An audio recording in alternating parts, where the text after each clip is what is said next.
ठीक है, okay, alright. अब ये 15 मिनट वाले पर जरा खान साहब आप कुछ कहना चाह रहे थे, जल्दी से बोल लीजिए खान साहब, फिर आगे जा रहा हूं। खान साहब, ये क्या अकबरुद्दीन ओवैसी ने 15 मिनट का बयान दोहराया नहीं है?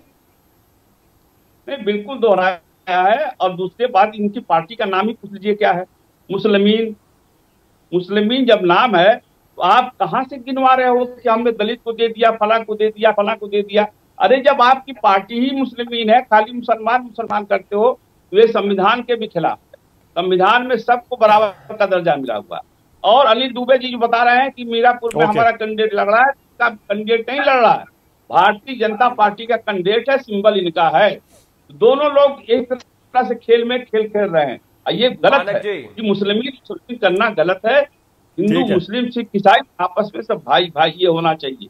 ये ओके, ऑलराइट, ओके। पहले अनुराग भदौरिया जवाब देंगे शोएब जामई का। ओके, सिर्फ अभी अनुराग भदौरिया जवाब देंगे शोएब जामई का। अनुराग भदौरिया, शोएब जामई क्या कह रहे हैं आपने सुना? पहले 15 मिनट वाले पर बोलिएगा, अकबरुद्दीन ओवैसी के बयान पर। उसके बाद यह कह रहे हैं कि आपने ही इंडिया गठबंधन को कमजोर किया है, विपक्ष को कमजोर किया है। बोलिए। देखिए, सब जानते हैं कि भारतीय जनता पार्टी की बी टीम की तरह कौन काम कर रहा है इस देश के अंदर में, वो हमारे साथी ने भी बता दिया। और जिस तरह का बयान ये लोग देते हैं, क्यों देते हैं, किसके लिए देते हैं, फिर उस पर कोई कार्रवाई भी नहीं होती, क्यों नहीं होती, ये भी आप जानते हैं। ऐसे बयान अगर हम लोग कोई दे दें तो ठोक के भी FIR होगी और जेल के अंदर चले जाएंगे।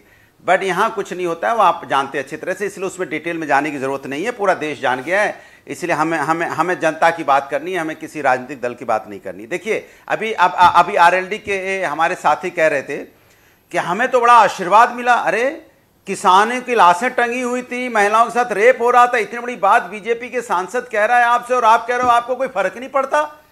तो क्या आप जनता के लिए इतनी बड़ी बात सुनने को तैयार हो? आपने एक शब्द रिएक्शन नहीं दिया। कोई कैसे बोल देगा किसानों की लाशें टंगी हुई थी किसानों के आंदोलन में? इतनी बात महिलाओं के लिए बोल देगा, चुप सुन लोगे। और पश्चिम में समाजवादी पार्टी जीती, आप भूल गए हो। इंडिया गठबंधन जीता है, मुजफ्फरनगर भी हम जीते हैं, और हम कैराना भी जीते हैं, सहारनपुर भी जीते हैं, और बड़ी मुश्किल से आप मेरठ जीत पाए हो, बड़ी मुश्किल से जीते, जितवाए गए हो, जीते क्या हो, बड़ी मुश्किल से। Anil Dubey, quick response. साफ हो गए आप। अनिल दुबे, जल्दी बोलिए, छोटा सा जवाब। अनिल दुबे। हमारे मित्र से अनुराग जी किसानों की बात कर रहे हैं। किसानों का जब आंदोलन था तो समाजवादी पार्टी ने उस आंदोलन में कहा किसानों के लिए जब जवाब दीजिए, तो समाजवादी पार्टी किसान बेचारे लाठी खा रहे थे, किसानों की मौतें हो गई, हमारे नेता उनका दर्द आपको नहीं हुआ, और आप सत्ता के लालच में बीजेपी के साथ चले गए। किसान की जब बात करते हैं तो हमको हंसी आती है, जब किसान की बात आती है, पहलवानों की बात आती है, तो ये तो एक उसमें ठीक करने में इनको जो है घबराहट होती है। और यहाँ बैठ करके किसानों की बात कर रहे हैं। किसानों के जब चौधरी साहब को सम्मान मिला भारत सरकार का, तो उसको इन्होंने विरोध करने का काम किया। आज ये किसानों अच्छा, ठीक है, okay. Priyanka Gupta, all right, Priyanka Gupta. Okay, Priyanka Gupta. Priyanka, जरा ये शोएब जामई जो कह रहे हैं इस पर कहिए ना कि आप लोग मुसलमानों के वोट ले लेते हैं, लेकिन मुसलमानों के लिए करते आप कुछ नहीं है। आपने महाराष्ट्र में भी यही किया, आप यूपी में भी यही कर रहे हैं।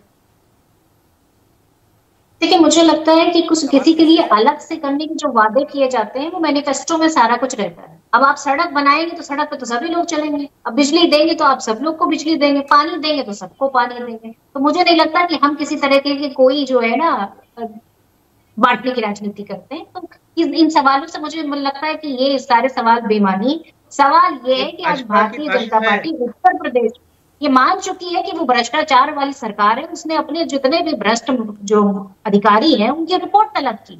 तो मतलब आप ये मान के चलिए वो खुद ही स्वयं मानती है कि भ्रष्टाचार हो रहा है, मेरी नाम के नीचे दबा के भ्रष्टाचार हो रहा है, और उसके बाद उन लोगों के नाम निकालो, फिर उसके बाद हम देखते हैं कि क्या कितनी मलाई खाई है, उसमें कितनी शेयरिंग हम ले लेंगे। वास्तव में किसानों की बात कर रहे थे, RLD के प्रवक्ता जो बैठे हुए हैं, इनसे पूछिए किसान की जो खाद की काला बाजारी है वो रुकी क्या? खाद का काला बाजारी थोड़ी, नकली खाद मार्केट में आ चुकी है। अच्छा, ठीक है, ओके। पहले शोएब जामई, उसके बाद शिवम त्यागी। ओके, शोएब जामई कुछ कहना चाह रहे हैं। शोएब जामई बोलिए, क्या कह रहे हैं, बोलिए। देखिए मानक जी, यहाँ हमारे दोस्त, हमारे मित्र अनुराग भदौरिया जी भी बैठे हैं और कांग्रेस के प्रवक्ता भी बैठे हैं। हम इनसे कहते हैं कि ठीक है, भारतीय जनता पार्टी को, RSS को हराना आपका भी लक्ष्य है, हमारा भी लक्ष्य है। 216 सीटों पर हम लड़ रहे हैं, बाकी 250 सीटें हैं, आप लड़ाइए, आप उनको हराइए और आप अपना पूरा दमखम यहां से लगाकर उनको हराइए, हम आपके साथ हैं। लेकिन आप कहीं ना कहीं तो मुस्लिम लीडरशिप को पनपने देंगे या नहीं देंगे, या क्या चाहते हैं कि सब खत्म हो जाए, सिर्फ आपको ही सब कुछ मिलता रहे और बाकी यहां से मुसलमानों को कुछ ना मिले? आप हराइए ना, आप क्यों नहीं हरा पाते भारतीय जनता पार्टी को? और यहाँ हमारे बीएसपी के हमारे बैठे हैं यहाँ से प्रवक्ता एमएच खान साहब, मुझे ये बताइए, क्या मायावती जी ने ये नहीं कहा था कि भाई यहाँ से मुसलमानों को जो है ना ये मुस्लिम कैंडिडेट को वोट देने के बजाय बीजेपी को आप वोट दे देना क्योंकि उन्होंने हमें धोखा दिया था? ये मायावती जी का ही बयान था। अब क्यों कहा था उन्होंने बीजेपी को सपोर्ट करने के लिए? आप मुसलमानों को गद्दार कहा था, ये भूल गए? कोई नहीं भूलता है, आपका बयान कोई नहीं भूलेगा, इसलिए ये बयान किसी ने किसी को धोखा दिया। एक सेकेंड रुक जाइए, एक साथ मत बोलिए प्लीज, बंद करिए सबका ऑडियो, बंद करिए। नहीं ऐसे नहीं, ऐसे नहीं, ऐसे नहीं। एक मिनट रुक जाइए, एक मिनट। शोएब जामई, आप उनको तो कह रहे हैं बीजेपी को हरा नहीं पाते। अरे रीजनल पार्टी ने ही बीजेपी को ज्यादा हराया है भाई।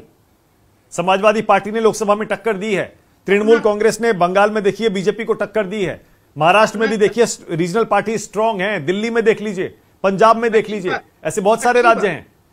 आप कहां हरा पाए हैं या आप कहां हरा पाएंगे बीजेपी को? अपने हार का ठीकरा फिर हम पर क्यों फोड़ते हैं? जब अपना घर नहीं बचा पाते, एनसी के यहां से देखिए वहां पे 2 पार्ट हो गए, यहां से शरद पवार जी के पार्टी के अपनी पार्टी नहीं बचा पा रहे हैं, चचा और भतीजा दोनों मुसलमानों को बेवकूफ ओके, शिवम त्यागी का कार्ड खेल रहा है, कम्युनल का कार्ड। ठीक है, ओके, शिवम त्यागी बोलिए। शिवम त्यागी क्या कह रहे हैं? देखिए मानक जी, मुझे तो मैं एक चीज कहना चाहता हूं कि हिंदू होने के नाते मुझे तो आज इस पैनल पे अपने आप में ही माइनॉरिटी फील हो रहा है। मैं एग्जांपल देता हूं कैसे। शुरुआत करते हैं शोएब जमई से। ये पतंग पर जो है एआईएमआईएम वाले फलस्तीन तक वोट लेकर आएंगे। वो तो टी शर्ट पहनकर बैठे ही हैं खुल्लम खुल्ला, फ्री फलस्तीन। मतलब इनको तो फलस्तीन तक के मुसलमानों की वोट चाहिए भैया। इन्होंने तो क्लियर कह दिया हमें मुसलमानों का सिर्फ वोट चाहिए। समाजवादी वाले कहते हैं वोट जिहाद कर दो, और इनके नेता, इनके जो प्रदेश अध्यक्ष हैं वो महाराष्ट्र में अबू आजमी कहते हैं कि अगर 9 सीटें हमारी आ गई ना, किसी की हैसियत नहीं है, कोई मुसलमान को हाथ लगा दे। अब कांग्रेस पर आते हैं। कांग्रेस वाले कहते ही हैं कि माइनॉरिटीज का पहला अधिकार है। उद्धव ठाकरे ऑलरेडी उलेमाओं से मिल ही रहे हैं। शरद पवार ऑलरेडी कह ही रहे हैं कि मैं तो इसको औरंगाबाद ही कहूंगा, संभाजी नगर कहूंगा ही नहीं। अरे हिंदुओं के भी वोट किसी को चाहिए या सारे बस भाजपा की तरफ ही आ ही जाएंगे? मतलब पूरे पैनल पे पिछले 30 मिनट से मुसलमान, एक को फलस्तीन तक चाहिए, एक को महाराष्ट्र में चाहिए, एक को मुसलमानों की जान बचाने के लिए 9 सीटें चाहिए, एक को वोट जिहाद करना है। मतलब कमाल है, 80% के देश में किसी को हिंदुओं के वोट ही नहीं चाहिए। सब इसी बात पे लड़ रहे हैं कि नहीं इसका मुसलमान, उसका मुसलमान, अनुराग भदौरिया का मुसलमान, प्रियंका गुप्ता कांग्रेस का मुसलमान, एआईएमआईएम का मुसलमान, और हमारे जो खान साहब है वो तो है ही है। प्रियंका गुप्ता बोलिए जल्दी से, क्योंकि महाराष्ट्र और यूपी दोनों की बात हो रही है। प्रियंका गुप्ता, आपको हिंदुओं का वोट नहीं चाहिए बोल रहे हैं। वाली बात है वो पूरी हो जाए, लोग बटे ना बस। घूम रहे हैं वो किसका मुसलमान है ये बताइए। वहां तो बड़ा प्यार आ रहा है मुसलमानों पे, और यहाँ उत्तर प्रदेश में मदरसे बंद करने पे वो आमादा है। और शोएब जी से मैं कहूंगी आप ठेकेदार नहीं है। आप सिर्फ अपना नाम शोएब रख लेंगे तो आप ठेकेदार बन जाएंगे। वो लेट देम डिसाइड कि वो किसको वोट देंगे, किसको वोट नहीं देंगे। आप लोग नहीं डिसाइड करेंगे, ये इस देश की जनता डिसाइड करेगी। इस देश का जो नागरिक है वो डिसाइड करेगा कि किसको वोट देना और किसको वोट नहीं देना। आप लोग यहाँ बैठ के ठेकेदार। खान साहब कुछ कहना चाह रहे हैं? खान साहब बोलिए जल्दी से। खान साहब, एमएच खान बोलिए।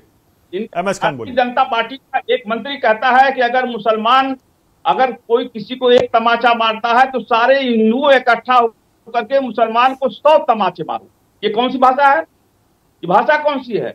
तो हम ताकि बताएंगे 100 तमाचा मारो मुसलमान को। और ये मुसलमान वाले तो ये इनके ऊपर कभी सीबीआई, सीआईटी और ईडी छापा क्यों नहीं मारता? सारे लोगों के ऊपर छापा जाता है, बचते हैं कौन? असल तूने वैसी। इन पर छापा क्यों नहीं पड़ता है ईडी या सीबीआई का? इसलिए असल बी टीम तो यही है भारतीय जनता पार्टी के, और अच्छी तरह से दुनिया जानती है असल बी टीम कौन है। असल शोएब जामई बोलिए।